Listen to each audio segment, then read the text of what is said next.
Hola a todos. Hoy vamos a meternos de lleno en una pregunta que es, sin duda, incómoda, pero muy importante. Vamos a explorar un análisis académico que se pregunta si las sociedades occidentales están, de hecho, encaminándose hacia un conflicto interno a gran escala.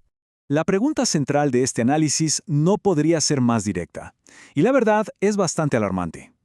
¿Es realmente posible que las naciones de Occidente estén en una ruta que podría terminar en una guerra civil?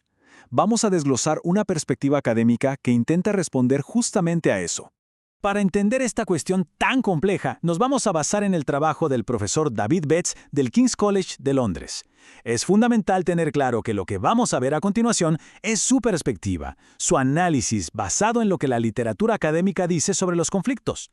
Muy bien, ahora sí, entremos al núcleo de su argumento. Según el profesor Betts, los estudios sobre guerras civiles han identificado tres factores predictivos clave.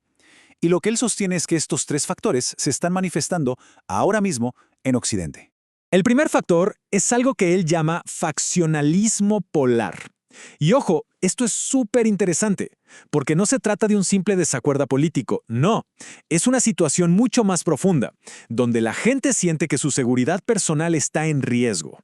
¿Y qué pasa entonces? Pues que la lealtad a su tribu, a su grupo, se vuelve mucho más importante que cualquier opinión individual sobre un tema. El segundo factor tiene un nombre un poco académico: degradación. Básicamente describe ese sentimiento de un grupo mayoritario que se percibe a sí mismo en declive, de que está perdiendo su lugar en el mundo, su estatus cultural, social, incluso lingüístico, y que esa pérdida es para siempre. Es un miedo muy profundo a ser desplazado. Ahora, para que se entienda mejor, el profesor Betts hace una conexión muy clara. Este término académico, degradación, se corresponde con lo que en el debate público se conoce como la teoría del gran reemplazo. Y esto no es para nada una idea marginal. Según la fuente que él cita, una encuesta de 2023 en el Reino Unido mostró que más del 30% de la población cree que este reemplazo demográfico es algo que de verdad está pasando.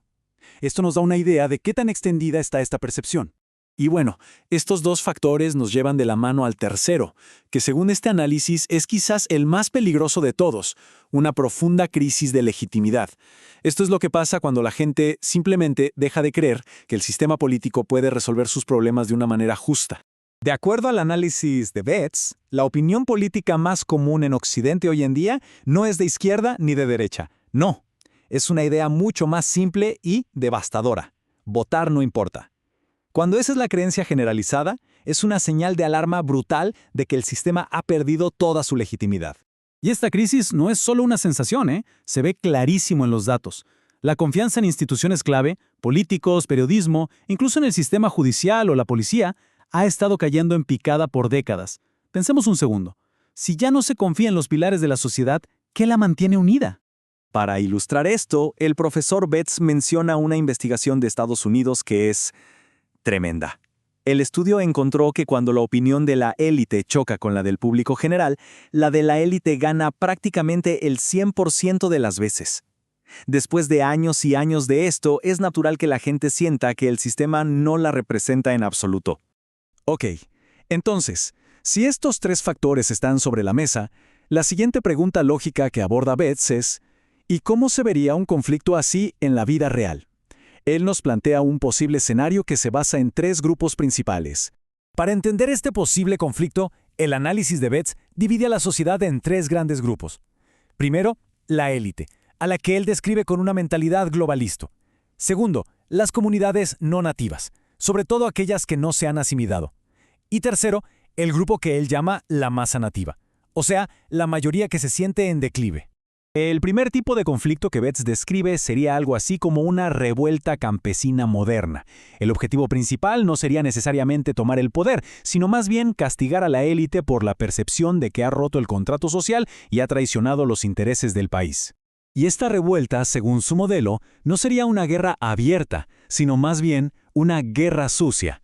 Hablamos de algo de baja intensidad, pero constante, crónico, con tácticas como asesinatos selectivos, secuestros y campañas de acoso dirigidas a miembros de esa élite. El segundo eje del conflicto sería de naturaleza interétnica. Betts sugiere que esto probablemente tomaría la forma de un choque entre la población rural, que en su mayoría sería nativa, y los enclaves étnicos que se concentran en las grandes ciudades. Y esto demuestra lo frágil que es nuestra vida moderna. Un conflicto hoy no se pelearía con tanques en las calles, sino atacando la infraestructura crítica de la que dependen las ciudades, la red eléctrica, el suministro de gas y, sobre todo, la logística que lleva la comida del campo a los supermercados urbanos. Después de explicar las posibles causas y la forma que tomaría el conflicto, el análisis del profesor Betts llega a una conclusión bastante sombría sobre si esta trayectoria se puede o no revertir. Y este es, probablemente, el punto más duro de su argumento. En su opinión, la ventana de oportunidad para evitar por completo el conflicto ya se cerró. Él cree que las decisiones de las últimas décadas han puesto a Occidente en un camino del que simplemente ya no es posible salirse. Él identifica la década de los 2000 como el punto de inflexión.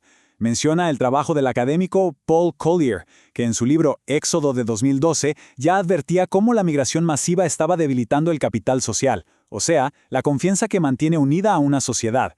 Hoy, Betts argumenta que las consecuencias de eso ya están, como él dice, integradas en el sistema.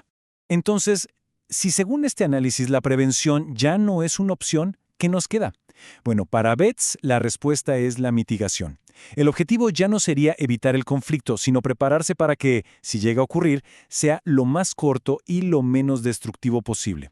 Y este análisis nos deja con una pregunta fundamental, para que reflexionemos. Más allá de si esta predicción se cumple o no, si la confianza es el pegamento de una sociedad y ese pegamento se está disolviendo, ¿qué es lo que queda para mantenernos unidos?